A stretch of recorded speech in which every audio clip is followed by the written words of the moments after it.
નમસ્તે વિદ્યાર્થી મિત્રો. આજનો આ વિડીયો એ જીટીયુ દ્વારા આપવામાં આવેલા કોર્સ કે સબ્જેક્ટ કે જેનું નામ એપ્લાઇડ મેથેમેટિક્સ અથવા તો એન્જિનિયરિંગ મેથેમેટિક્સ છે અને જેનો કોડ 432001 અથવા તો 432002 છે એની જીટીયુની એક્ઝામની પ્રિપેરેશનના ભાગરૂપે આ બનાવવામાં આવ્યો છે. આ વિડીયોમાં આપણે જોશું કે જીટીયુની ફાઇનલ એક્ઝામિનેશન જે 70 માર્ક્સની હોય છે, 70 માર્ક્સ, એમાં કઈ રીતે તૈયારી કરવી અને એનું મોક એક્ઝામ પેપર કેવું હોય અને આ પેપર કઈ રીતે સોલ્વ કરવું. દરેક વ્યક્તિ, દરેક વિદ્યાર્થી જુદી જુદી તૈયારીઓ કરતા હોય છે, તો એને પોતાની રીતે કઈ રીતે તૈયારી કરી અને મેક્સિમમ માર્ક્સ મેળવવા એની આપણે ચર્ચાઓ કરશું. તો અહીંયા આપણે એક પેપર સોલ્વ કરશું. એક પેપર હશે એપ્લાઇડ મેથેમેટિક્સનું અને બીજું હશે એન્જિનિયરિંગ મેથેમેટિક્સનું. એપ્લાઇડ મેથેમેટિક્સ કે જેમાં કેમિકલ, સિવિલ, મિકેનિકલ જેવી બ્રાન્ચ આવે છે. એન્જિનિયરિંગ મેથેમેટિક્સ કે જેમાં આઈટી, ઇલેક્ટ્રિકલ જેવી બ્રાન્ચ આવે છે. રાઈટ. તો જોઈએ આપણે તૈયારીના ભાગરૂપે. સૌથી પહેલાં તો કોઈ પણ વિદ્યાર્થીએ પોતાની જાતને આ 3 કેટેગરીમાં વિચારી લેવું. કાં તો એ ઠોઠ હોય, આમ શબ્દ વાપરવો થોડોક રફ લાગે, પણ સ્લો લર્નર હોય, ઓર જેને પાસ થવું છે, 70 માર્ક્સમાંથી 23 માર્ક્સ મેળવવા છે. અત્યારે આપણે 23 રાખશું. જીટીએન નિયમ પ્રમાણે થોડોક ચેન્જ આવ્યો છે, પણ આપણે એને 23 જ કન્સિડર કરશું. એના પછીની કેટેગરી આવે છે મધ્યમ પ્રકારના વિદ્યાર્થીઓ, કે જેમાં વિદ્યાર્થીઓને 40થી 60 વચ્ચેના માર્ક્સ મેળવવા છે, કે જે AB, BB, BC એવા ગ્રેડ મેળવવા માટે સક્ષમ છે. અને ફાઇનલી હોશિયાર વિદ્યાર્થીઓ કે જે 70માંથી 70 મેળવવા માટેની પૂરેપૂરી તૈયારી કરે છે. તો આ 3 કેટેગરીમાં આપણે તૈયારીઓ કઈ રીતે કરવી એ જોઈશું. બટ ઓબ્વિયસ છે કે જે હોશિયાર છે, જેને બધું જ આવડે છે, 70માંથી 70 મેળવવા છે, એને બધું જ તૈયાર કરવાનું છે. રાઈટ. હવે વાત આવી મધ્યમની. તો મધ્યમ એટલે કે જેને 40થી 60 વચ્ચે માર્ક્સ મેળવવા છે, એણે શું કરવાનું છે? તો એના માટે કેટલીક વસ્તુ એ સ્કીપ કરશે તો પણ ચાલશે. અને એ સ્કીપ કરેલી વસ્તુઓમાં શું આવે છે? જો ચેપ્ટર 1 આખું પૂરું કરવાનું છે.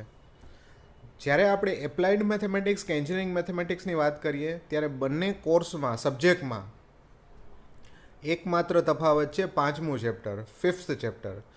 5th ચેપ્ટર એપ્લાઇડ મેથેમેટિક્સમાં સ્ટેટિસ્ટિક્સનું છે, જ્યારે એન્જિનિયરિંગ મેથેમેટિક્સમાં સંકર સંખ્યા એટલે કે કોમ્પ્લેક્સ નંબરનું છે. આટલો જ ડિફરન્સ છે, બાકી બધા ચેપ્ટર સરખા છે.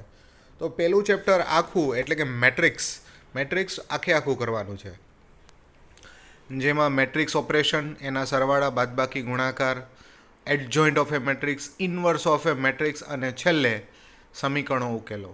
આ બધું જ કરવાનું છે, પરફેક્ટલી કરવાનું છે.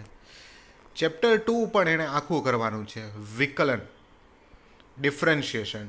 પણ એમાં એક ટોપિક કદાચ સ્કીપ કરે તો ચાલી જાય એવું છે, અને એ છે સંયોજિત વિધેયનો ટોપિક, એટલે કે કમ્પોઝિટ ફંક્શન. આમ જોતા કમ્પોઝિટ ફંક્શનનો બીજા બધી મેથડ્સમાં યુઝ થાય જ છે. ધારો કે પેરામેટ્રિક મેથડ હોય, કે લોગેરિધમવાળી મેથડ હોય, કે પાવરવાળી મેથડ હોય, એ બધામાં થાય જ છે. પણ જે પ્યોર કમ્પોઝિશન છે, sine of log of 10x આવું કંઈક, તો એ કમ્પોઝિશન પૂરતું એ સ્કીપ કરે તો ચાલી શકે એવું છે. રાઈટ. કારણ કે સૌથી ટફ પાર્ટ છે. મારા અગાઉના વિડીયોઝમાં મેં એક્સપ્લેન કર્યું છે બરાબર, અને કમ્પોઝિશનના 15 એક્ઝામ્પલ પ્રેક્ટિસ કરાવેલી છે. એના પછી આવે છે ચેપ્ટર નંબર 3. આ ચેપ્ટર નંબર 3માં સંકલનના સૂત્રો કરવાના છે, ખંડશઃ સંકલન કરવાનું છે, નિયત સંકલનની એક મેથડ કરવાની છે. અને એ મેથડ એટલે કઈ? નિયત સંકલન કે જેની લિમિટ 0 to π/2 અથવા 0 to 5 ઓર 0 to 8 એવી કંઈક હોય. એમાં આઈ ધારી અને પછી એક પ્રોપર્ટીનો યુઝ કરી અને આઈ પ્લસ આઈ એટલે કે 2i મેળવવાનો અને પછી એમાં આઈને 2થી ડિવાઈડ કરી દેવાનો. આ એક મેથડ છે, એ આગળ ડિસ્કસ કરશું. બરાબર, આ 3 મહત્ત્વની મેથડ કરી લઈ તો ચાલી જાય. જો 60 માર્ક્સ સુધી પહોંચવામાં પણ સંકલનનો મોટો ભાગ તમે અહીંયા આગળ હાલ પૂરતું સ્કીપ કરી શકો છો, કારણ કે ઓરમાં આવી જાય છે, બીજા એક ચેપ્ટરના ઓરમાં આવી જાય છે. પૂરેપૂરું સંકલન જો કાઢવામાં જો તમે નીકાળી તો ના જ શકો, પણ જો કોઈને પૂરી તૈયારી ના થઈ હોય અને પૂરેપૂરું સંકલન એટલે કે ચેપ્ટર નંબર 3 કાઢવા માગતા હોય તો એના માટે પણ તક છે, કારણ કે મેક્સિમમ એના 7 માર્ક્સ એમાંથી ઓછા થાય એટલે 63 માર્ક્સનું પેપર થઈ જાય. રાઈટ, પણ આપણે એવું નથી કરવું. સંકલન અગત્યનું ચેપ્ટર છે અને એના માટે આ કન્સેપ્ટ કરી લેવા જરૂરી છે. ચેપ્ટર નંબર 4 ફરીથી એમાં સંકલન જ આવે છે, પણ આ સંકલન અગાઉના પ્યોર સંકલન ફંક્શનના કરતાં ઇઝી છે. ચેપ્ટર નંબર 4 એટલે વિકલ સમીકરણોના ઉકેલ. એમાં 3 મેથડ છે: વિયોજનીય ચલ, સુરેખ રેખાનું સમીકરણ અને વિયોજનીય ચલમાં રૂપાંતરિત કરવાની મેથડ. અને 1 માર્ક્સનું MCQ છે કે જેમાં કક્ષા અને પરિમાણ આવે. તો આ ચેપ્ટર તો પૂરેપૂરું કરવાનું છે, આખું કરવાનું છે, કારણ કે એટલું હાર્ડ ઇન્ટિગ્રેશન એમાં આવતું નથી. અને ફાઇનલી ચેપ્ટર નંબર 5 જો એપ્લાઇડવાળા હોય તો એને સ્ટેટિસ્ટિક્સ આવશે, એટલે કે મીન મધ્યક શોધો 3 કેટેગરીમાં, એટલે કે વર્ગીકૃત અને આવૃત્તિ, વર્ગીકૃત અને મધ્ય કિંમત અને અવર્ગીકૃત. અને જો સંકર સંખ્યાવાળું ચેપ્ટર હોય એટલે કે એન્જિનિયરિંગ મેથેમેટિક્સવાળા, તો એને સંકર સંખ્યા, એની અનુબદ્ધ સંકર સંખ્યા, એનો કોમ્પ્લેક્સ કોન્જ્યુગેટ, એની વ્યસ્ત સંખ્યાઓ, એનું ધ્રુવીય સ્વરૂપ અને છેલ્લે ધ મૂવિયર્સ પ્રમેય. આ ખૂબ ઇઝી છે, ખૂબ સ્ક્વેરિંગ છે. તો મોરલ ઓફ ધ સ્ટોરી, અહીંયા 3 અગત્યના ચેપ્ટર છે જે ખૂબ સ્કોરિંગ છે. ક્યાં? ચેપ્ટર નંબર 1, ચેપ્ટર નંબર 4 અને ચેપ્ટર નંબર 5. રાઈટ, બીજા અને ત્રીજામાં મેં ઘણું બધું સ્કીપ કરી અને તમને કહ્યું છે. જો આ સ્કીપ કરી દો તો પણ તમે મેક્સિમમ માર્ક્સ કવરઅપ કરી શકો એમ છો. 60 માર્ક્સ સુધી તમે કવરઅપ કરી શકો છો આ પરફેક્ટલી કરો છો. રાઈટ, આ વાત થઈ મધ્યમ વિદ્યાર્થીઓ કે જેને 40 to 60 વચ્ચે કવરઅપ કરવાનું છે. The finalise, heroes, last bench makers, એટલે કે જેને આપણે રફલી ઠોઠ કહીએ, જેને પાસ થવું છે. પાસ થવાવાળા માટે પહેલું ચેપ્ટર આખું એટલે કે મેટ્રિક્સ પૂરેપૂરું પરફેક્ટલી કરવાનું છે. છેલ્લું ચેપ્ટર એટલે કે 5મું ચેપ્ટર આખું એટલે કે સંકર સંખ્યાઓ, અથવા તો જો એ સ્ટેટિસ્ટિક્સવાળા પાર્ટમાં આવતા હોય તો સ્ટેટિસ્ટિક્સ એટલે આંકડાશાસ્ત્ર, એ પૂરેપૂરું કરવાનું છે, કારણ કે એ સ્કોરિંગ છે. એના સિવાય કેટલી બધી વસ્તુઓ તમે સ્કીપ કરી શકો છો બીજા, ત્રીજા અને ચોથામાં. અને એમાં સિલેક્ટેડ આ 4 ચેપ્ટર 2, 3 અને 4માં જે મેં ટીક કરેલા છે એ પોર્શન કરો તો મેક્સિમમ માર્ક્સ તમે એમાંથી ગેઇન કરી શકો છો. જો ચેપ્ટર 2માં આપણે જોઈએ, ચેપ્ટર 2માં વિકલનના સૂત્રો, ધીસ ઇઝ મસ્ટ. 19 ફોર્મ્યુલા કડોકડ આવડવી જોઈએ, ઓલ 19 ફોર્મ્યુલાઝ. એના પછી જે ગુણાકારનો નિયમ, U/V ફોર્મ્યુલા, જે ખૂબ સિમ્પલ છે અને જે ફક્ત અને ફક્ત સૂત્રો આવડી જાય એટલે આવડી જાય એવી છે. એના પછી ભાગાકારનો નિયમ એટલે કે U/V ફોર્મ્યુલા અને એના એક્ઝામ્પલ. આમાં મેં કેટલું સ્કીપ કરી નાખ્યું. જો લોગવાળી મેથડ સ્કીપ કરી નાખી, એક વિધેયનું બીજા વિધેય પ્રત્યે વિકલન એ પણ સ્કીપ કરી નાખ્યું, પ્રચલ વિધેયનું વિકલન એ પણ સ્કીપ કરી નાખ્યું. બરાબર, ઘણું બધું સ્કીપ થઈ જાય છે. ફાઇનલી વેગ પ્રવેગ એ એની એપ્લિકેશન છે અને બહુ જ સિમ્પલ છે. પહેલું ડેરિવેટિવ, ફર્સ્ટ ડિફરન્શિએશન કરો એટલે વેગ અને સેકન્ડ ડેરિવેટિવ કરો એટલે પ્રવેગ. અહીંયા આગળ મેક્સિમા અને મિનિમા પણ આપણે કેન્સલ કરી નાખ્યું છે, સ્કીપ કરી નાખ્યું છે. તો આ 4 ટોપિક તમે કરી લો તો મેક્સિમમ આમાંથી કવરઅપ કરી શકાય. અને ફાઇનલી ચેપ્ટર નંબર 3 ઇન્ટિગ્રેશન એટલે કે સંકલન. એમાં પણ ફરીથી સૂત્રો તો કરવાના જ છે, કારણ કે ફોર્મ્યુલાઝ તો છે ને MCQમાં પૂછાય જ છે ઇન્ટિગ્રેશનની. ખંડશઃ સંકલન, integration by part, u into v formula, ખૂબ ઇઝી છે. અને જેમાં ખાલી અને ખાલી ફોર્મ્યુલા આવડતી હોય તો એનો યુઝ કરીને આપણે કેલ્ક્યુલેટ કરી શકાય એવું છે. અને ફરીથી અહીંયા 0 to pi by 2, 0 to pi મેં જે હમણાં વાત કરી હતી એ જ 2i મેળવવાની મેથડ છે. આ 3 મુદ્દાઓ 3 ટોપિક બરાબર કરી લેવા ચેપ્ટર 3માંથી. અને ચેપ્ટર 4 કે જેમાં 3 મેથડ્સ છે એમાંથી પહેલી 2 મેથડ આપણે સ્કીપ કરી શકીએ. ફક્ત એક મેથડ કરીએ, સુરેખ વિકલ સમીકરણ, લિનિયર ડિફરન્શિયલ ઇક્વેશન, એટલે ઓલી પી અને ક્યુ વાળી મેથડ, એટલે કે D Y by D X plus P Y is equal to Q. આ મેથડ જો બરાબર સમજીને વ્યવસ્થિત કરી લઈએ તો આમાંથી મેક્સિમમ કવર થઈ જાય. કક્ષા પરિમાણનો 1 માર્ક્સનો MCQ શરૂઆતના MCQમાં પૂછાય જ છે, તો એ પણ આપણે એમાંથી જોઈ લેવાનું છે. ચેપ્ટર 5 તો મેં કહ્યું એ પ્રમાણે આખું છે. જો આ બરાબર ટાર્ગેટ કરી સમજી વિચારી અને આ ટોપિક્સ વ્યવસ્થિત તમે કરો તો પાસ થવું છે જેને 23 માર્ક્સ મેળવવા છે એને બહુ વાંધો આવે નહીં, ઇઝીલી કરી શકે.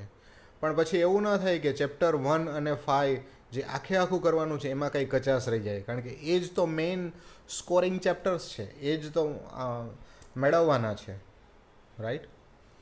તો આવી રીતે આને ડિસ્ટ્રીબ્યુટ કર્યું છે. તમારે બરાબર ધ્યાન દઈ અને સમજી વિચારી મારા વિડીયો અથવા મટીરિયલ પણ આપેલું છે એ બરાબર જોજો મારા બ્લોગ ઉપરથી, તો તમને વ્યવસ્થિત સમજાઈ જાય અને તમે પરફેક્ટલી એટલો જ પોર્શન કરી અને ઓછી મહેનતે વધારે માર્ક્સ મેળવી શકો, રાઈટ?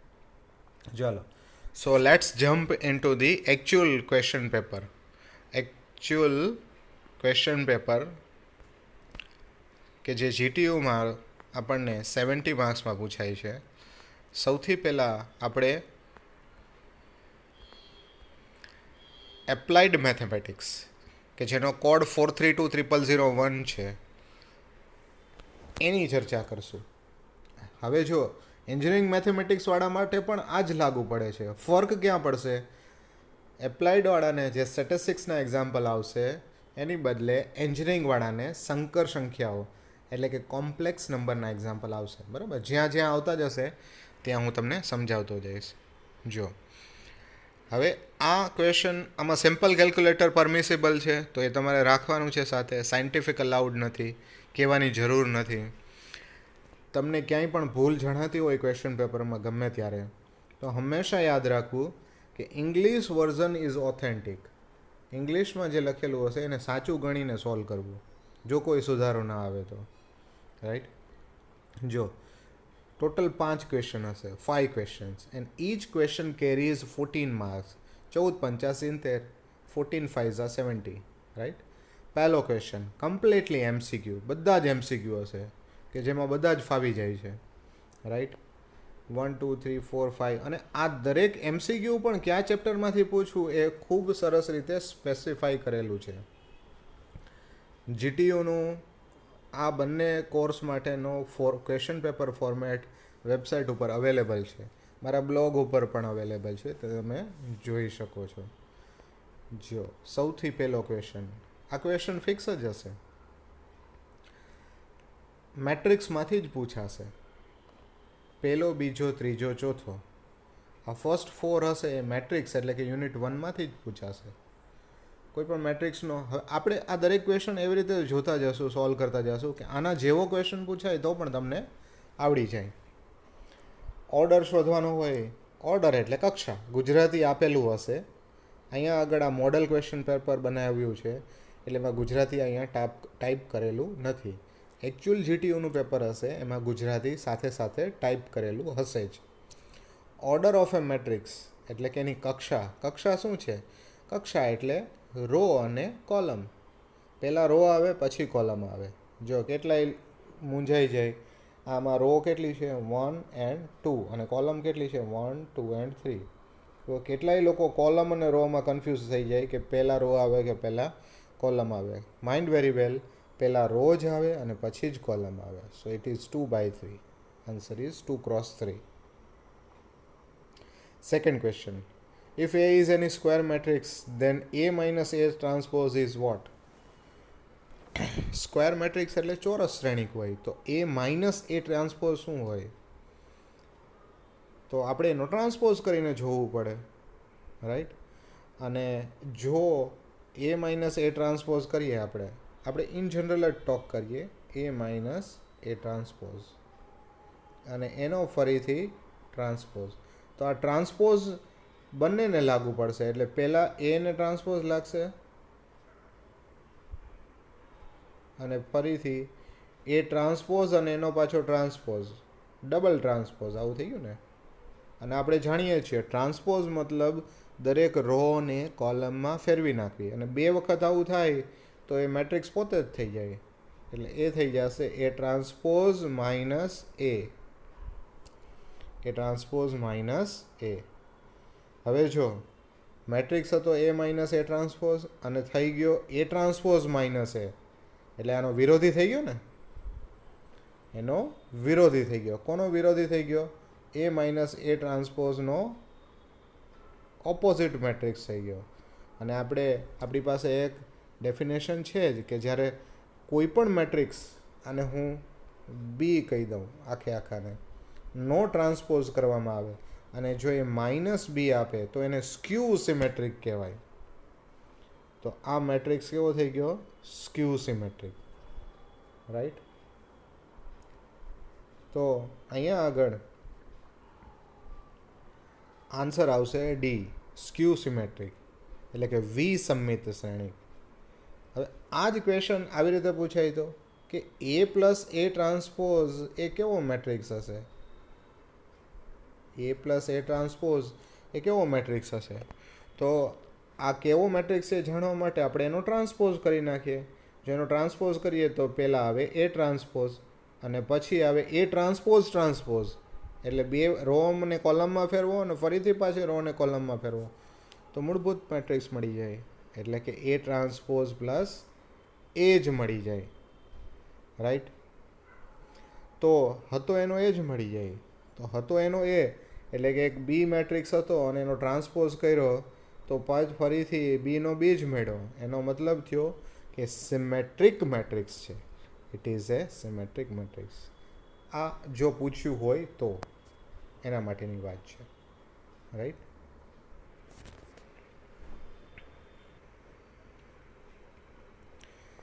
મેટ્રિક્સ આપેલો છે ક્વેશ્ચન નંબર 3માં અને એડજોઇન્ટ શોધવાનો છે. હવે મેટ્રિક્સ 2x2 હોય ત્યારે એને એડજોઇન્ટ શોધવા માટેની મેથડ છે કે આમ જે આડી સંખ્યા હોય ને એની અદલા બદલી કરવાની અને આમ જે સંખ્યા હોય એની નિશાની બદલી નાખવાની. એટલે જો એની જગ્યાએ ડી આવી જશે અને ડીની જગ્યાએ એ આવી જશે, રાઈટ. એટલે આમાં સીમાં લાગે છે આપણને એવું. અને આમ જે સંખ્યાઓ છે એની નિશાનીઓ બદલી નાખવાની, એટલે અહીંયા માઇનસ બી થઈ જાય, એના માઇનસ સી થઈ જાય. એની જગ્યાઓ સેમ રહે પણ ખાલી નિશાનીઓ બદલી જાય. એટલે બી જે હતો એ જ જગ્યાએ રહી પણ માઇનસ બી થઈ જાય અને સી પોતાની જ જગ્યાએ રહી અને માઇનસ સી થઈ જાય. આ થયું adjoint, right. So C is the answer, option C. Next example. 2 matrix equal હોય તો એમાં એક્સ અને વાયની વેલ્યુ કઈ રીતે મળે? ખૂબ સિમ્પલ. તમે સામસામેની એન્ટ્રીઝ જે હોય એને કમ્પેર કરી દો તો x plus y is equal to 8, આ પહેલું સમીકરણ મળ્યું. અને x minus y is equal to 2. તો એક્સ પ્લસ વાય ઇઝ 8 અને એક્સ માઇનસ વાય ઇઝ 2, એમાંથી કઈ પેરમાં લાગુ પડશે? 8 2માં લાગુ પડે? નો. 2 8માં લાગુ પડે? નો. 5 3માં લાગુ પડે? યસ, કારણ કે બેનું એડિશન 2 થાય છે અને એડિશન 8 થાય છે અને સબટ્રેક્શન 2 થાય છે. So C option is the correct answer, right. ચાલો હવે પછીનો જે પાર્ટ છે એમસીક્યુનો, આ ફિક્સ જ હશે. પહેલાં 4 એમસીક્યુ પછી 5મું 6ઠું 7મું આ 3 વિકલનના હશે, રાઈટ. તો સૌથી પહેલી ફોર્મ્યુલા છે લોગ માટેની, લોગ કોસેક્સ. ખાલી લોગ એક્સ હોય તો 1/x થાય, આપણી પાસે ફોર્મ્યુલા છે. પણ લોગ કોસેક્સ હોય તો 1/cosx અને કોસેક્સનું ડેરિવેટિવ માઇનસ સાઇન એક્સ. એટલે ઉપર આવશે માઇનસ સાઇન એક્સ અને નીચે આવશે કોસ એક્સ, એટલે આ થઈ જશે માઇનસ કોટ એક્સ, એટલે ડી એનો આન્સર આવશે. રાઈટ. આ ફોર્મ્યુલા બેઝ જ છે, થોડુંક વિચારવું પડે એવું છે, અધરવાઇઝ ઇટ ઇઝ સેમ. એના પછી ફરીથી એકવાર છે 6th ક્વેશ્ચન. y બરાબર log x છે અને એનું d2y બાય dx સ્ક્વેર એટલે સેકન્ડ ડેરિવેટિવ કરવાનું છે. પહેલું ડેરિવેટિવ થાય 1/x, ફોર્મ્યુલા જ છે, અને 1/xનું ફરીથી ડેરિવેટિવ -1/x સ્ક્વેર. રાઈટ. અહીંયા આગળ ઓપ્શન ભૂલ ભરેલા છે, આ પહેલા ક્વેશ્ચનના ઓપ્શન આવી ગયા છે, તો આનો આન્સર થઈ જશે -1/x સ્ક્વેર. રાઈટ. એના પછી છે 7th question, d by dx of tan² x minus x²x. હવે આ tan² x માઇનસ x²x એવી એક આપણી પાસે ટ્રિગોનોમેટ્રીમાં ફોર્મ્યુલા હતી. શું હતી? 1 + tan² x is equal two sec²x. Right. તો એ ફોર્મ્યુલાનો યુઝ કરીએ તો tan² x માઇનસ x²x થઈ જાય -1, એટલે ખરેખર આ -1 જ છે, અને ડેરિવેટિવ કોનું કરવાનું છે? -1નું, કોન્સ્ટન્ટનું. કોન્સ્ટન્ટનું ડેરિવેટિવ શું થાય? 0. So C is the correct answer. Right. ફરીથી MCQમાં મોટે ભાગે ફોર્મ્યુલા બેઝડ જ હશે, અથવા થોડોક યુઝ કરવાનો થતો હોય ફોર્મ્યુલાનો, એવા જ હશે. 8th એક્ઝામ્પલ, 1/8 એ કોનું ડેરિવેટિવ છે? આપણે હંમેશા એમ જ પૂછીએ છીએ ને, જેનું ઇન્ટિગ્રેશન કરવું હોય એ ફંક્શન કોનું ડેરિવેટિવ છે, એ જ તો જવાબ થાય. તો 1/x કોનું ડેરિવેટિવ છે? log x નું છે. So log x is the answer. Right. 9th question, -π to π sin x dx. નિયત સંકલનમાં એક નિયમ એવો હતો કે જ્યારે અપર લિમિટ અને લોઅર લિમિટ બેમાં પ્લસ માઇનસનો જ ડિફરન્સ હોય, અને જેનું ઇન્ટિગ્રેશન કરવાનું હોય એ ઓડ ફંક્શન હોય, તો આંખ મીચીને એનો જવાબ 0 થાય. આઈ રિપીટ, અહીંયા -π to π એની લિમિટ છે, અપર લિમિટ અને લોઅર લિમિટ, એટલે આપણે સેટ થાય જ છે. અને sin x છે ઓડ ફંક્શન છે. ઓડ ફંક્શન એટલે કેવા ફંક્શન કે જેમાં એક્સની જગ્યાએ -x મૂકી દો તો માઇનસ નિશાની બારે કાઢી નાખે, કે લે ભાઈ માઇનસ લેતો જાય, એને ઓડ ફંક્શન કહેવાય. અને ઇવન ફંક્શન કોને કહેવાય? કે જેમાં એક્સની જગ્યાએ -x મૂકી દઈએ તો એને પચાવી લે, એબ્ઝોર્બ કરી લે, એ પોઝિટિવ જ રહે, તો એને ઇવન ફંક્શન કહેવાય. એટલે કોસ છે ઇવન ફંક્શન છે. રાઈટ. તો અહીંયા ઓડ ફંક્શન છે એટલે આનું ડેરિવેટિવ ડાયરેક્ટલી શું થઈ ગયું? 0.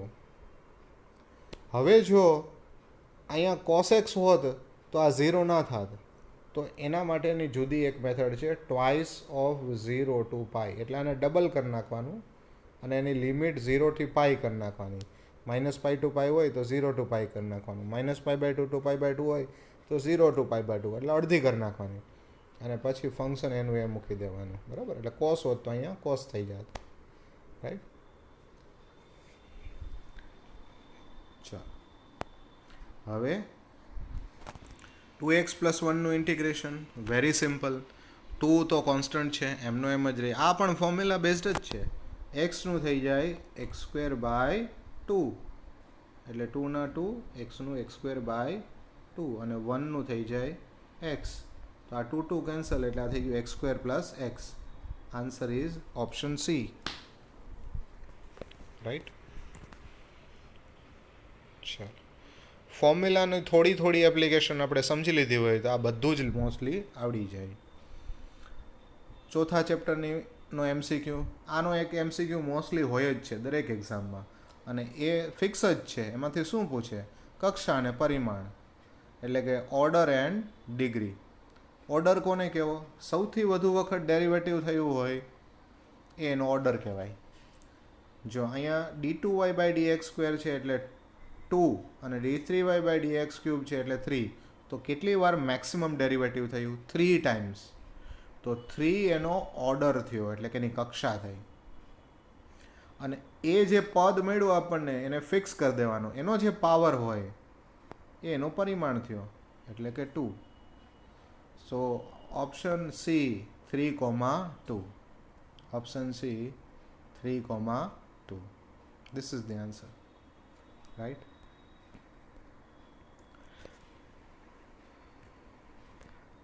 એના પછી છે integrating factor of linear differential equation. આ પહેલી વખત આવું પૂછ્યું, અત્યાર સુધી ક્યાંય આવું પૂછાયું નહોતું, થોડુંક અલગ ચેન્જ કરીને મૂક્યું છે, બરાબર.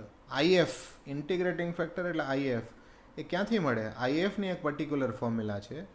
આઈએફની ફોર્મ્યુલા છે e to the power integration p dx, right.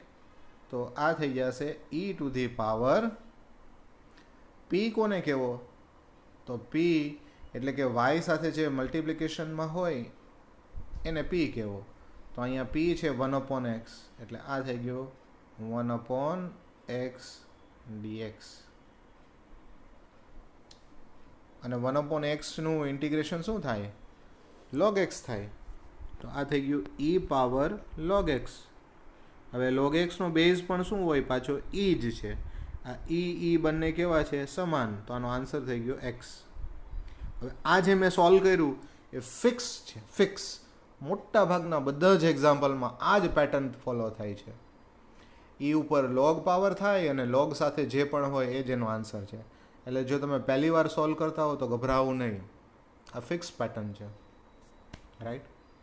તો અહીંયા આપણો ઇન્ટિગ્રેટિંગ ફેક્ટર એટલે કે બી, ઓપ્શન બી x મળ્યો, રાઈટ. આ ફોર્મ્યુલા ક્યાંથી ખબર પડે? તો એના માટે સ્ટાન્ડર્ડ ઇક્વેશન છે dy/dx plus py is equal two q. dy/dx plus py is equal two q. y સાથે જે મલ્ટિપ્લિકેશનમાં હોય એને p કહેવો, રાઈટ. ચાલો, અત્યારે તમે યાદ રાખી લો તો આગળ વિકલ સમીકરણના ઉકેલમાં પણ આ મદદરૂપ થાય. હવે આ એપ્લાઇડનું પેપર છે એટલે અહીંયા સ્ટેટિસ્ટિક્સનો એક્ઝામ્પલ આવેલો છે. Mean of first 5 natural numbers. એટલે ફર્સ્ટ 5 નેચરલ નંબર એટલે 1 3 5 7 સોરી 1 2 3 4 5 એ બધાનું એડિશન કરી નાખવાનું અને ટોટલ નંબર એટલે કે ટોટલ 5 સાથે એને ડિવાઈડ કરી દેવાનું, રાઈટ. કેલ્સીનો ઉપયોગ કરવો પડશે. મીન ઓફ ધીઝ નંબર્સ, આ બધાનું એડિશન કરી દેવાનું અને ટોટલ કેટલા છે? 1 2 3 4 5 5 સાથે ડિવાઈડ કરી દેવાનું એટલે આન્સર મળી જાય. Very calculative, right. ચાલો, ક્વેશ્ચન નંબર 2. જો અહીંયા કેટલી બધું ઇઝી થઈ ગયું છે આપણો જે કેલ્ક્યુલેશન અને પેપર છે અહીંયા ખૂબ ઇઝી થઈ જાય છે. પહેલું ચેપ્ટર જે મેટ્રિક્સ છે એનો ફર્સ્ટ અને સેકન્ડ એક્ઝામ્પલ હશે. એટલે જો વિકલનનો ક્વેશ્ચન અહીંયા સ્કીપ થઈ ગયો, જો તમે બરાબર મેટ્રિક્સ કર્યું હોય તો. સોરી, વિકલ સમીકરણનો ક્વેશ્ચન એટલે કે ચેપ્ટર 4નો ક્વેશ્ચન અહીંયા સ્કીપ થઈ ગયો.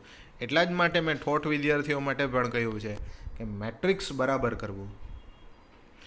એના પછી બી ઓપ્શનમાં જો આ મેટ્રિક્સ અને આ પણ મેટ્રિક્સ, અહીંયા તો બધી જ ફેસિલિટી મળી ગઈ.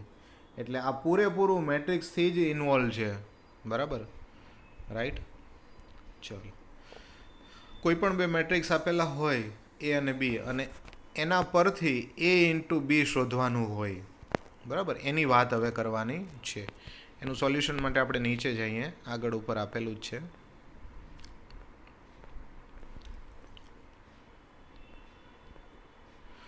એ અને બી આપેલા છે, એનું મલ્ટિપ્લિકેશન કઈ રીતે થાય? રો કોલમ કોલમ કોલમ, એક પછી એક ગુણાકાર કરતો જવાનો, 1 into 1.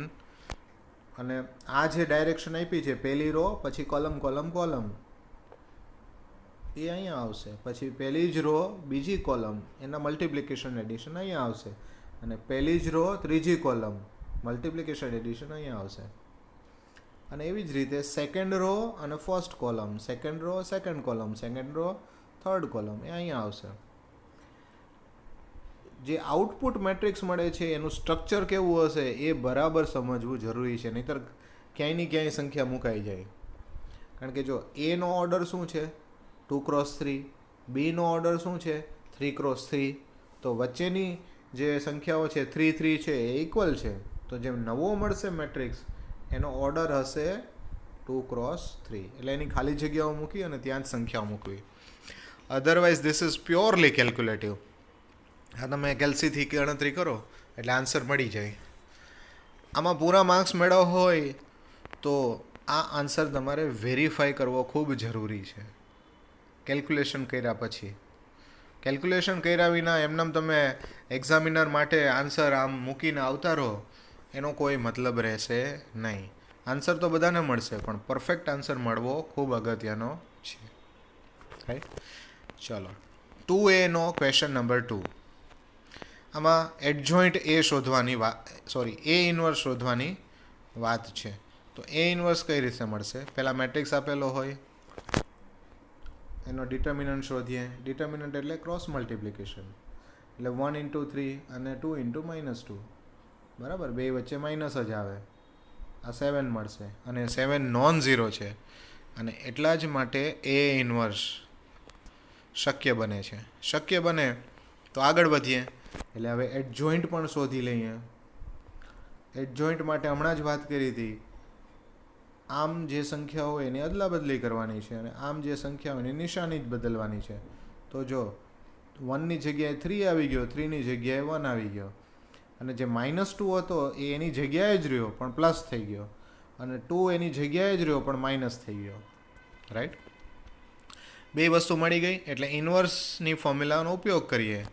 1/determinant ઇન્ટુ એડજોઇન્ટ એ, 1/7 ઇન્ટુ એડજોઇન્ટ, જેમ હતો એ મેળવી લીધો આપણે. Right, very simple example. Matrix આપેલો હોય 2x2 અને એનો ઇન્વર્સ શોધવો, એટલે ડિટર્મિનન્ટ અને એડજોઇન્ટ બરાબર મગજમાં બેસી જાય તો એકદમ સિમ્પલ એક્ઝામ્પલ છે. એક પણ ભૂલ થયા વિના કેલ્ક્યુલેટ થવું જ અગત્યનું છે. જો હવે આ ઓપ્શનમાં જે નીકળતો હતો ને એની વાત કરવાની છે.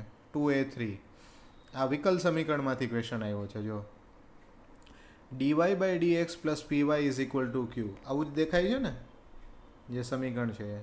યસ, તો y સાથે જે મલ્ટિપ્લિકેશનમાં છે એ જ તો આપણો p છે, અને રાઇટ હેન્ડ સાઈડ જે જમણી બાજુ છે એ sec x છે. બરાબર, તો ઇન્ટિગ્રેટિંગ ફેક્ટર, આમાં પહેલું સ્ટેપ છે ઇન્ટિગ્રેટિંગ ફેક્ટર શોધવું. બરાબર, ઇન્ટિગ્રેટિંગ ફેક્ટર કઈ રીતે મળે? e⁻∫ p dx, p નું ઇન્ટિગ્રેશન કરવું. તો p શું છે? tan x છે, તો tan x નું ઇન્ટિગ્રેશન થયું, અને tan x ના ઇન્ટિગ્રેશનની ફોર્મ્યુલા છે log mod sec x. Right, tan x કોનું ડેરિવેટિવ છે? tan x log sec x નું ડેરિવેટિવ છે. કારણ કે જો આપણે log sec x નું ડેરિવેટિવ કરીએ તો એ થાય 1/sec x અને ઉપર આવે sec x × tan x. sec x cancel એટલે tan x. રાઈટ, ન સમજાય તો ડાયરેક્ટ યાદ રાખી લેવાનું. tan x નું ઇન્ટિગ્રેશન થાય log mod sec x. બસ આ ઈ સરખા છે એટલે આનો આન્સર થઈ ગયો sec x. આ બધી જગ્યાએ સેમ ફોર્મેટ આવે છે, બધી જગ્યાએ બધા જ પ્રકારના લિનિયર ડિફરન્શિએશનમાં આ સેમ આવે છે. અને છેલ્લે આ જે if મળ્યો એને એક જગ્યાએ મૂકવાનો છે. ક્યાં મૂકવાનો છે? yif = integration qif. yif = integration qif. અને યાદ રાખવા માટે એવું કહ્યું કે વાઇફે પૂછ્યું સામે કે ક્યું લેટ આયે, બરાબર, qif. તો y એઝ ઇટ ઇઝ રહેશે, if sec x થઈ ગયો, અને ઇન્ટિગ્રેશનમાં q તો sec x હતો જ અને પાછો બીજો sec x આવ્યો, તો sec x × sec x sec² x, અને sec² x નું ઇન્ટિગ્રેશન થઈ જાય tan x. આ બધું એમને એમ પડ્યું રહ્યું. બરાબર, sec² x નું ઇન્ટિગ્રેશન થઈ ગયું tan x. રાઈટ, ચાલો હવે 2B તો 3 મેટ્રિક્સ વાળા જ ક્વેશ્ચન હતા. બરાબર, અને એમાં આ આપણે પ્રૂવ કરવાનું હતું, સાબિત કરવાનું હતું કે એ આપેલો છે આ, એના ઉપરથી આ જે છે એની વેલ્યુ O મળે છે, એટલે બધું 0 થઈ જાય છે. જો હવે તમને બધાને ખબર છે કે એ સ્ક્વેર કઈ રીતે મેળવવું. એનો ફરીથી એ સાથે ગુણાકાર, multiplication, right. Row column column column, row column, second row column column column, third row column column column. This we know. 4 into એ એટલે એના બધા ઘટકોને 4 થી મલ્ટીપ્લાય કરવાનું. અને 5 ઇન્ટુ આઈ એટલે આઈડેન્ટિટી મેટ્રિક્સ 1 0 0 0 1 0 0 0 1. આને સિમ્પ્લિફાઈ કરીએ, કેલ્ક્યુલેટ કરીએ, જ્યાં વચ્ચે માઇનસ હોય ત્યાં માઇનસ કરીએ, પ્લસ હોય ત્યાં પ્લસ કરીએ. બધાને ખબર છે કે સાબિત કરવાનું છે તો આવવું જ જોઈએ ને, એટલે ઓ 0 0 0 આવવું જ જોઈએ. બરાબર. અહીંયા ભૂલ પડતી હોય તો એવું મારે હવે એક્સપ્લેન કરવાની જરૂર નથી કે અહીંયા 0 થઈ જવું જોઈએ. જો ના થતું હોય તો આપણે ક્યાંક ભૂલ કરી નાખી છે. કોઈએ વધારે પણ બતાવવું નહીં કે મારે તો 0 નથી જ આવતો એટલે હું તો 0 મૂકવું જ નહીં, કારણ કે ક્યાંક ભૂલ થઈ હશે. રાઈટ. ચાલો, 2b2 આ પણ મેટ્રિક્સનો જ એક્ઝામ્પલ છે. એ આપેલો છે અને એના ઉપરથી આપણે ઇન્વર્સ શોધવાનું છે. રાઈટ. ઇન્વર્સ માટે પહેલાં એડજોઇન્ટ શોધવાનું છે. એડજોઇન્ટ માટે આપણે ટોટલ 9 સંખ્યાઓ ફાઇન્ડ કરશું. A11, A12, A13, પહેલી રોના બધા ઘટકો. અને કઈ રીતે મળે કે જે ઘટકની વાત હોય એની રો કોલમ દૂર કરી દેવાની. એટલે ધારો કે આ -4 A11ની વાત હોય તો એની રો અને એની કોલમ આ બે વસ્તુ નીકળી જાય તો બાકી શું દેખાય છે? 0 1 4 3, તો એ મૂકી દેવાનું અને એનું ક્રોસ મલ્ટિપ્લિકેશન આમ ને આમ બાદ બાકી કરી જવાબ મેળવી લેવાનો. બરાબર.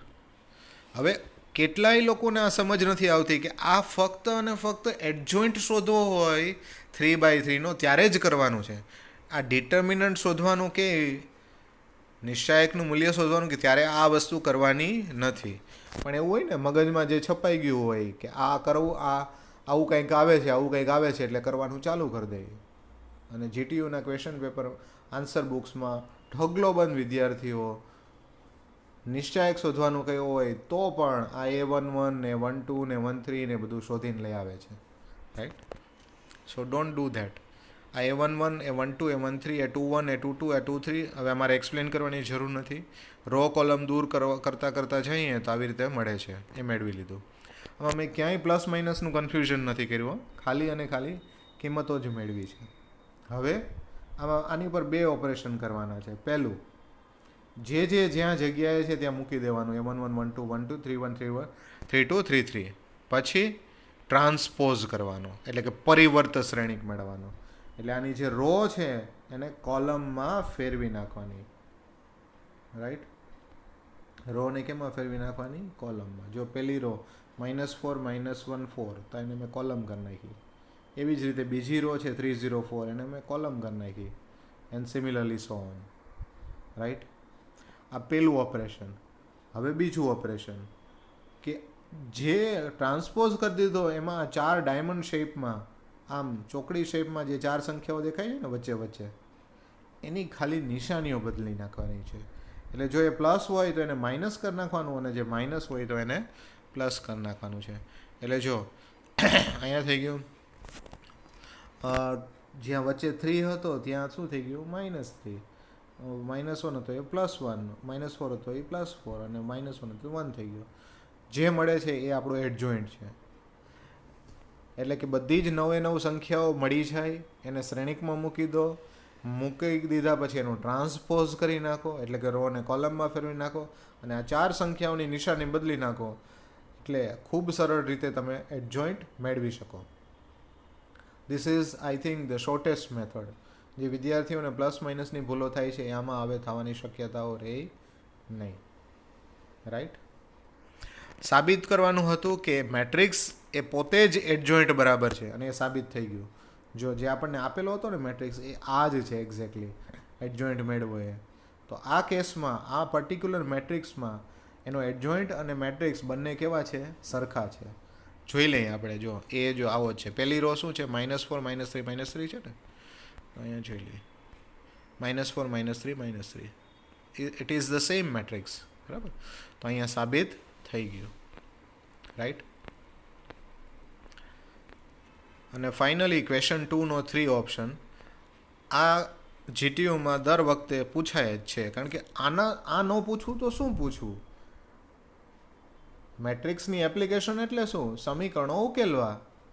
રેખાઓ કે સમતલ એકબીજાને ક્યાં છેદે છે એ જ તો એની એપ્લિકેશન છે. સૌથી અગત્યનું તો એ જ છે, તો એ તો પૂછવું જ પડે. બે સમીકરણો આપેલા છે પણ પ્રોપરલી ગોઠવાયેલા હોવા જોઈએ. જો અહીંયા એક્સ વાય બરાબર ગોઠવાયેલ નથી, એટલે મેં જો સેકન્ડ ઇક્વેશન છે એમાં ગોઠવી દીધા. પહેલાં એક્સ આવે, પછી જ વાય આવે, અને જમણી બાજુ જ કોન્સ્ટન્ટ આવે. આવી રીતે હોવું જ જોઈએ. પછી એમાંથી 3 મેટ્રિક્સ મેળવવાના. મેટ્રિક્સ એ કઈ રીતે મળે? તો એના માટે એક્સ અને વાયના કોફિશિયન્ટ 2 3 -4 1. બી કઈ રીતે મળે? જમણી બાજુના કોન્સ્ટન્ટ રાઈટ હેન્ડ સાઈડના, એટલે કે 1 2. અને એક્સ શું છે? તો કે એક્સ વાય. હવે સૌથી પહેલાં એ ઇન્વર્સ શોધવાનો અને એને બી સાથે મલ્ટીપ્લાય કરી દેવાનો. એ ઇન્વર્સ માટે ફરીથી એનો ડિટર્મિનન્ટ શોધવો પડે, નિશ્ચાયક ક્રોસ મલ્ટિપ્લિકેશન, ચોકડી ગુણાકાર કરીને, અને એડજોઈન્ટ એટલે અદલા બદલી અને નિશાની બદલી. રાઈટ. હવે ફોર્મ્યુલામાં મૂકી દઈએ આપણે તો 1 ડિટર્મિનન્ટ ઇન્ટુ એડજોઈન્ટ, એટલે કે 1 મૂલ્ય અને એડજોઈન્ટ. બરાબર. તો એ ઇન્વર્સ મળી ગયો. આ એ ઇન્વર્સને છેલ્લે આપણે જે મેળવો હતો ને 2 બી કોલમ મેટ્રિક્સ, એની સાથે મલ્ટીપ્લાય કરી દઈએ. એટલે જો આ ફાઇનલી બે મેટ્રિક્સ આપણે મૂકી દીધા અહીંયા. મલ્ટિપ્લિકેશન ખૂબ ઇઝી છે. રો કોલમ કોલમ કોલમ, પણ અહીંયા છે જ કોલમ એક, તો એક સાથે જ મલ્ટીપ્લાય થાય. સો 1 × 1 1, અને -3 × 2 એટલે -6, એટલે એક જ એન્ટ્રી આવી. અને નીચે પણ, એટલે આ જ રોનું કામ પૂરું થઈ ગયું. સેકન્ડ રો 4 × 1 4, અને 2 × 2 4, એટલે એનું કામ પણ પૂરું થઈ ગયું. બે જ એન્ટ્રી આવી. તો પહેલાંનું સિમ્પ્લિફિકેશન -5 અને બીજાનું 8 થશે. હવે જો અહીંયા ઘણા લોકો ભૂલ કરે છે. આ કોલમ મેટ્રિક્સ જ હશે, અહીંયા ઊભો મેટ્રિક્સ જ થશે, ખાસ યાદ રાખવું. અને પહેલી એન્ટ્રી હશે એ એક્સ હશે, બીજી એન્ટ્રી હશે એ વાય હશે. જે કોન્સ્ટન્ટ બાર મલ્ટીપ્લાય હતા એ અંદર લાવી દઈએ 1/14, એટલે -5/14 અને 8/14. આ આપણો જવાબ થયો. એક્સની વેલ્યુ -5/14, અને આમાં છેદ ઉડે છે તો ઉડાડી દઈએ 4/7. રાઈટ. હવે આ આન્સર સાચો છે કે ખોટો એ એક્ઝામિનર માટે દઈને નથી આવી જવાનું કે તું ચેક કરજે ભાઈ આ સાચું છે ખોટું. સાચું હોય તો માર્ક્સ આપજે અને ખોટું હોય તો એક બે કટ કરી લેજે. એવું નથી કરવાનું. પૂરા માર્ક્સ મેળવવા માટે વેરીફાઈ કરવાનું છે. અને વેરીફાઈ કેવી રીતે થાય? આ એક્સ અને વાયની કિંમતો મૂળભૂત સમીકરણમાં મૂકવાથી. આમાં તમે ફરીથી આ કિંમતો મૂકી દો તો એક્સ અને વાય મૂકો એટલે અહીંયા 1 થઈ જવું જોઈએ, તો જ એનો જવાબ સાચો. એટલે આપણો આન્સર સાચો છે ખોટો બરાબર તાળો મેળવીને જ આપણે આગળ જવાનું છે. ત્યાં સુધી આગળ જવાનું નથી. Mind very well. બરાબર. કારણ કે આમાં પૂરા માર્ક્સ મેળવવાના છે, પરફેક્ટલી કરવાનું છે. અને મારે એક નો કહેવી છું એવી પણ વાત કહી દઉં કે આવી રીતે સોલ્યુશન મેળવવા માટેની ઘણી બધી મેથડો તમને ખબર છે. લોપની રીત, આદેશની રીત, ચોકડી ગુણાકારની રીત, method of substitution, method of elimination, ઘણી બધી મેથડ્સ છે. આ મેટ્રિક્સની મેથડ છે. ક્યાંક ભૂલચૂક થઈ હોય તો આપણને જૂની મેથડો તો આવડે જ છે ને, રફમાં આપણે વેરીફાઈ કરી શકીએ. રાઈટ. ચાલો, અહીંયા મેં જાણી જોઈને આખું પેજ ખાલી રાખ્યું. જો નવો પ્રશ્ન નવા પેજથી જ સ્ટાર્ટ કરવો એવું લખી નાખ્યું છે, અને જો બ્લેન્ક મૂકી દીધું. મેં પણ અહીંયા પેજ બગાડ્યું છે. વાય? એક્ઝામમાં તમે આવી ભૂલ ના કરો. ક્વેશ્ચન 2 પૂરો થયો પછી 3 ચાલુ કરી દેવાનું નથી. You take new page and start from there only. Right. તમને આવડતો હોય એ ક્વેશ્ચન પહેલાં સ્ટાર્ટ કરો. તમને પહેલો ક્વેશ્ચન બરાબર ફાવતો હોય તો એ પહેલાં કરો. તમને એવું થાય કે 5th ચેપ્ટર મને બરાબર ફાવે છે તો પહેલાં જ સ્ટાર્ટ કરો. પણ આખો 5th ક્વેશ્ચન પૂરેપૂરો એક સાથે હોવો જોઈએ. એવું નહીં કે 5th કર્યો પછી 2 કર્યો પછી ફરીથી 5th ચાલુ કરીએ, એવું નહીં. એક ક્વેશ્ચન એક સાથે હોવો જોઈએ. નવો ક્વેશ્ચન હંમેશા નવા પાનાથી હોવો જોઈએ. જે તમે આન્સર લખો છો, જો અહીંયા મેં દરેક જગ્યાએ જો હું લખું છું ઉપર આ તમને ખાસ દર્શાવવા માટે જ લખું છું દરેક પેજ ઉપર કે આ ક્વેશ્ચન કયો છે, આ ક્વેશ્ચન કે આન્સર કોનો છે. જો સ્ટાર્ટ થાય ત્યાં લખ્યું છે, અહીંયા લખ્યું છે ને. So this should be specified. જો આ નાની નાની વસ્તુઓ જેટલી તમે ધ્યાન રાખશો એટલું એક્ઝામિનરને આ જોવું ઇઝી દેખાશે, સરળ લાગશે, એને મજા આવશે માર્ક્સ આપવામાં પણ મજા આવશે અને ઇઝીલી ફ્લોમાં તમારું ક્વેશ્ચન તમારી આન્સર બુક ઇવેલ્યુએટ થશે. તમે 2B નો 1 ને એવું બધું સ્પેસિફાઈ ન કરો અને સોલ્વ કરવાનું ચાલુ કરી દો, પ્રોપરલી ઇન્ડિકેટ ના કરેલું હોય, દર્શાવ્યું ના હોય, તો એક્ઝામિનરને ક્વેશ્ચન પેપરમાં જઈને જોવું પડે ક્યાં હતો, કેટલામાં હતો અને કેટલા માર્ક્સ હતા. એને પણ ટીડીએસ વર્ક લાગે. તો એક્ઝામિનર કે જે પેપર ચેક કરતા હોય એના માટે તમે વર્ક જેટલું ઇઝી કરો એટલું જ તમારા માર્ક્સ મેળવવા માટે પણ ઇઝી થઈ જાય. And this is very psychologically proven, right? તો આ બધી વસ્તુઓનું ધ્યાન રાખો. આ વિડીયો અહીંયા સુધી આપણે અટકાવીએ છીએ, અહીંયા પૂરો કરીએ છીએ. બાકીના ક્વેશ્ચન આપણે સેકન્ડ પાર્ટમાં ડિસ્કસ કરશું. Thank you all.